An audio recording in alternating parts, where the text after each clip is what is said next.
Some people don't like the idea of penny pinching.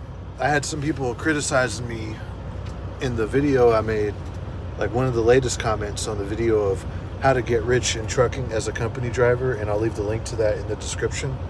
Someone said, "Oh, why don't you live life?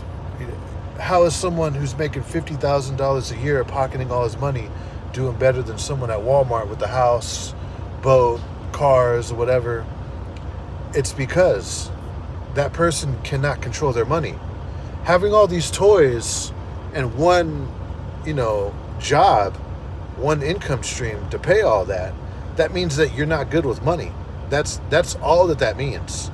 If you have one source of income that you're relying on, and you have all these obligations, insurance, maintenance on your car, your mortgage, you got to fix your house when shit breaks, like a toilet or whatever happens, right? Homeowners insurance, property tax. If you have all these obligations that you need to meet and you're relying on your job, that's stupid, because you can lose your job at the drop of a hat like that. People don't understand that, and that's the difference between the rich and the poor.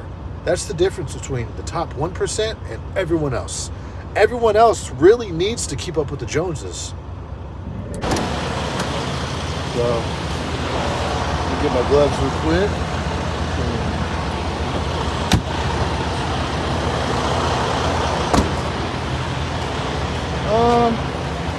It's at a decent height, but to make my life easier, I'm gonna lower it a little bit. When I back into the trailer, when I connect to the trailer, I like to connect so that my landing gear legs will lift up off the ground to make it easier to crank it. So that's what I'm gonna do right now. Let's check our fuel level. We seem to be good on fuel. They won't gate us out unless if we have more than a half tank, so we'll be all right.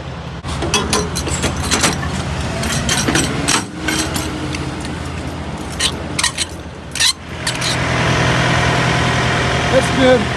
We're good. All right, let's connect. So we're connected right now. Go ahead and get out and do the rest of it.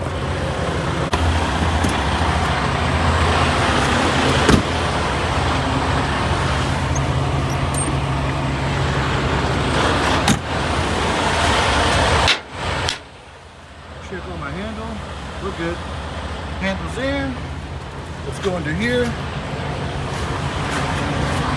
Let's check on this connection. And we're solid. We're good to go, baby. That's what you want to see. Alright. Let's lift this up. So today, on one of my YouTube shorts, I guess my short's talking about not being an owner-operator. I guess it pissed a lot of owner-operators off, and I could tell most of them are like rednecks, especially this one comment. It was so fucking like a shit kicker comment. He said, "Oh, learn how to check your truck company, or no, city boy, or whatever." So, wow, dude, only someone from like a town where there's farms and you eat cow shit for dinner would say something like that, dude. Hilarious, bro. So, yeah, that's what happened today.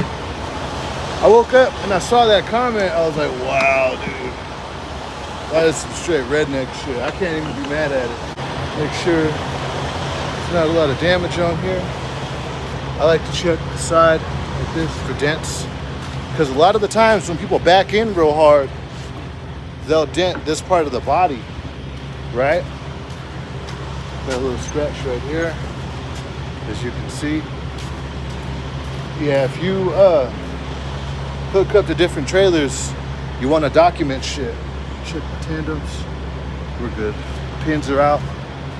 You want to document shit, that way they don't think you're the one who's doing it. 1, 2, 3, and 4.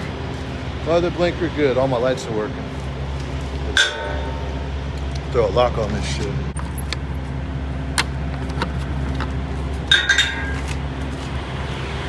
Check these tires.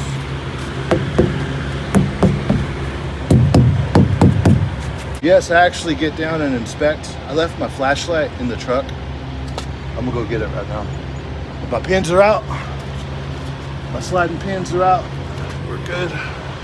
But I'm gonna get my flashlight and check these tires real good before I take off. All right, so we're gonna fuel up and get the hell up out of here. Man, I woke up, showered, got in my truck. Did my circle check on my tractor. I didn't even eat yet, really. I had some like apples, but that's about it. So I'm gonna get some food on the way out. So if you're new to trucking, and a lot of people will end up at a mega carrier for their first year or 2 years, not an England seal, don't expect like a regular job, okay? Even if you do go home and you run day cabs or whatever, because this is the kind of shit that'll pop up. You'll come to work, they'll give you a load, and your trailer, which your load is assigned to, will have a flat tire, right? Or there's going to be something wrong with the reefer. The people from the warehouse, right? They'll throw on the wrong temperature and destroy half of the load, and they'll have to rework the load, and you'll be waiting for 5 hours for your load, and then the rest of the week you're stuck working nights like I am right now because of what happened yesterday. All right, trucking isn't a job like where you go to some warehouse and clock in and out with your time card or whatever. For the most part, yeah, you'll work the same hours, but I'm telling you, it's so sporadic. To be honest, this is a really sporadic type of a job, all right? If you're gonna go to Pepsi or something, then it's a little bit more stable. But I bet even then shit comes up, so if you're coming to trucking and you got like a family and shit, be prepared to like not have a normal life and to be away from family a lot. It just is what it is.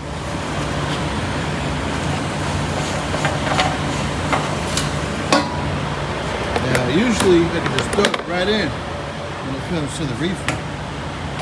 Let's see if the magic works today. So, wait for the jump. Come on, baby. There we go. I heard it.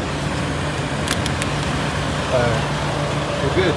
I like to top off the reefer just because you never know what's going to happen, right? When you're out there on the road, and it's best to have a full tank opposed to, oh, I was good enough to get gated out, and you never know what goes on out there on the road. But like I said, man, if you got an old lady or something, and you go home after work and you kick your feet up on the couch and Netflix and chill with a box of chocolates, all that'll come to an end when you start truck driving. When you go home, especially if you're over the road, if you go home on a reset, that'll happen like once a month, you know what I mean? So if you're serious about trucking, if you really want to make a change in your life, you know what I mean, as far as the money goes, you're going to have to sacrifice for the first 2 years. Because if you look at a lot of those job applications for, damn it, get on there, fucker. Oh, of course, someone messed it up. Hold on. There we go. What was that, a cool 15 and a half gallons? Yeah, if you look at the job applications for those trucking gigs that pay a lot of money, most of them require a minimum 2 years experience because of the insurance companies that those carriers are working with. They won't cover anyone who doesn't have a minimum of 2 years experience with a clean driving record. So the first 2 years in this shit, you're gonna suffer. So like I said, if you're used to kicking up your feet on the couch with the old lady, the UPS man might be doing that when you're away at work, but at least she's taken care of, you know what I mean? So this is my honest opinion. I feel like you should be single when you're getting into trucking, because here's the thing about it. You cannot be worried about that fight you just had with the old lady when you're driving the truck. You just can't. You need to keep your head on a swivel. You need to have 100% focus on the highway, on the road, on your turns, on your maneuvers, on, when you got to activate the engine brake coming down a mountain. You got to have your head on a swivel.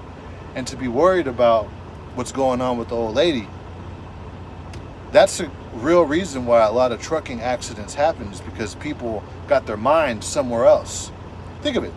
You met your girl when you were working at a warehouse 2 years later, when you're working at a refinery, or, you know, for those guys, Walmart private fleet, those guys are ballers right there. They make hella money. Imagine how bad of a chick you can get then. Let's just be honest. I know that's not a nice thing to say. It's not politically correct, but let's just keep it a buck, fellas. Come on now. Let's get going. Let's get going. I'm gonna buy some food on the way out. I'm gonna stop at Taco Bell. Like me, I'm just waiting for my TSA background check to clear, and I'm gonna purchase my motorcycle. And once my background check's clear and I got my motorcycle, then it's time to start job shopping. All right, well, here we are. Let me go ahead and throw myself off duty, and let's bounce. We gotta go inside. We gotta make it fast. I'm working my way up north tonight, but I'm heading up to Los Baños. I want to make sure I get everything in by 4 a.m. That's the time limit for Walmart if you're working the night shift.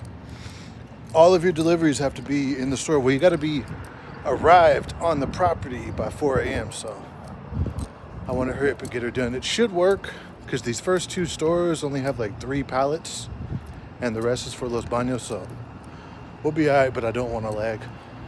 Which is why I'm just going to walk to the front because they're still open. I don't want to be waiting right here at the back door.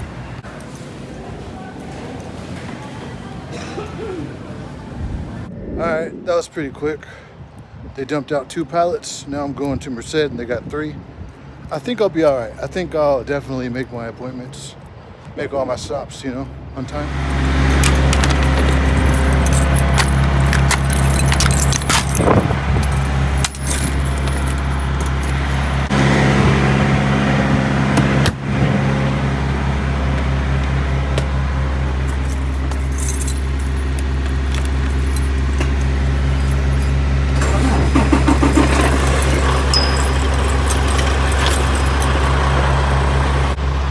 Go. I gotta fill out this macro and head out. Alright, here we are. Just docked in at Merced. Let's go inside. Let's do this arrival macro. I'm making good time. I think I'll make it to Los Baños on time. Let me get my gloves. They only have 3 pallets, but the issue right here is they got a lot of pallets in the way. Meaning that they literally got to move like 5 or 6 pallets to get to their last pallet. That's how Walmart does, I guess. Even last time, dude, they put, I don't want to speak too much on their program, but they make things harder than it needs to be, you know. Check and make sure. Yeah, that's theirs too. They got to move all that shit out of the way, dude.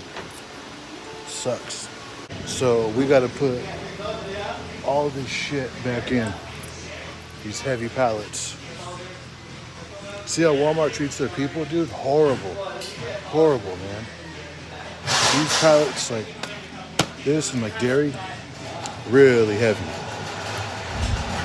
That was that. Now we're off to Los Baños. I'll make it. The little things that they do to inconvenience their workers that they really don't need to do. Like little shit like that. Having to take heavy ass pallets off to put them back on when they could set one temperature for the whole trailer like they do. Meanwhile, these, you know, executives and CEOs of Walmart are sitting in their penthouse suites. You know what I mean? It's disgusting, really. So we're doing good on time. By the time I get over there to the next store, which is my last drop, they'll still be on lunch. I just wanted to hurry up and get here. 1:23, we're all right. All right, right here at Los Baños. Turn this off. They're on lunch right now, so at least I made it. I did all my drops and I got them all in on time.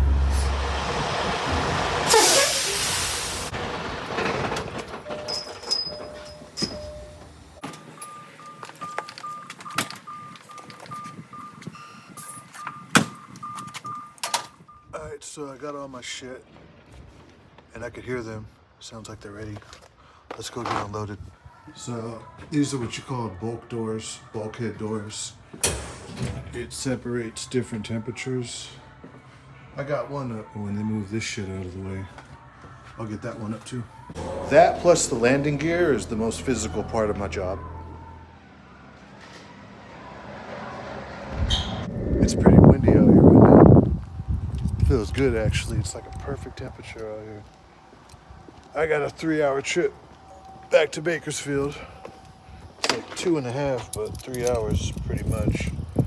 All right, we just parked the trailer. Let's get out and do the rest of it. That was a cool little trip. Three stop up north.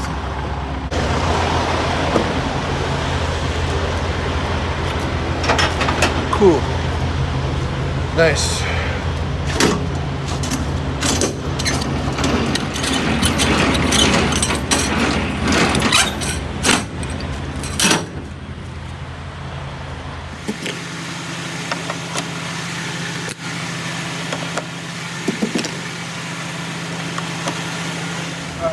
So I'm gonna close out the trip, do my macros, shut down, shower, and go to sleep. Somebody asked, why am I still at England? I don't think I've been like nagging, bitching about my job too much lately, but I am waiting on those 2 background checks from the TSA to go through for my hazmat endorsement and my TWIC card. I already passed all my endorsement tests, like the written test at the DMV, that's all done. And I want to buy a motorcycle. This is my car right now. I don't have a car. I had a car and I gave it to a family member just because I didn't want to pay insurance and I didn't want to pay the price at the pump. I still don't want to pay the price at the pump, especially in California. Ever since I started living in a truck, right? Ever since I moved in here, I kind of got this mindset of like penny pinching. Even if I make 100 plus K a year, I still want to be in the habit of penny pinching. I have no shame in making a lot of money and renting out a room somewhere until my investments get up off the ground and I start making, multiple streams of income. I'm thinking I might start, investing in Airbnb instead of rental cars, but one or the other, okay? Some people don't like the idea of penny pinching. I had some people criticizing me in the video I made, like one of the latest comments on the video of how to get rich in trucking as a company driver, and I'll leave the link to that in the description. Someone said, oh, why don't you live life? How is someone who's making $50,000 a year pocketing all his money doing better than someone at Walmart with the house, boat, cars, or whatever? It's because that person cannot control their money. Having all these toys and one, job, one income stream to pay all that, that means that you're not good with money. That's all that means. If you have one source of income that you're relying on, and you have all these obligations, insurance, maintenance on your car, your mortgage, you got to fix your house when shit breaks, like a toilet or whatever happens, right? Homeowners insurance, property tax. If you have all these obligations that you need to meet and you're relying on your job, that's stupid, because you can lose your job at the drop of a hat like that. People don't understand that, and that's the difference between the rich and the poor. That's the difference between the top 1% and everyone else. Everyone else really needs to keep up with the Joneses. And living in a truck has really changed my way of thinking of money.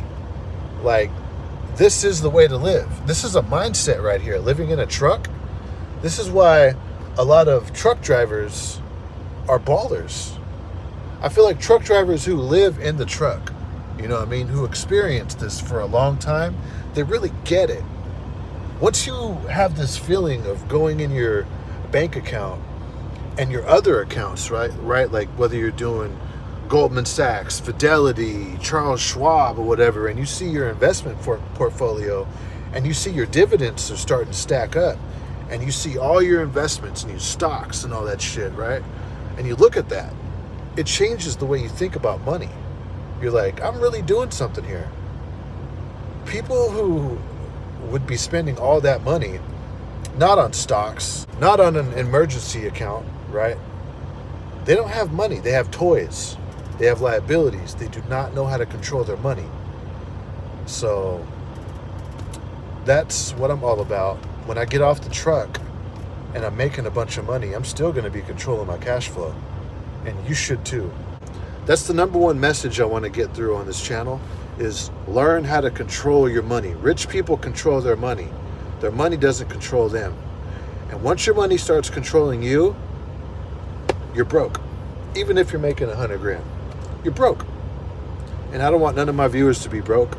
I don't want none of my subscribers to be broke. Matter of fact, some of my viewers who are trolls, yeah, you guys could be broke, but my subscribers, you know what I mean? I want y'all to really get it, because that's the only way you're really going to win out here is if you control your money, man. Peace out.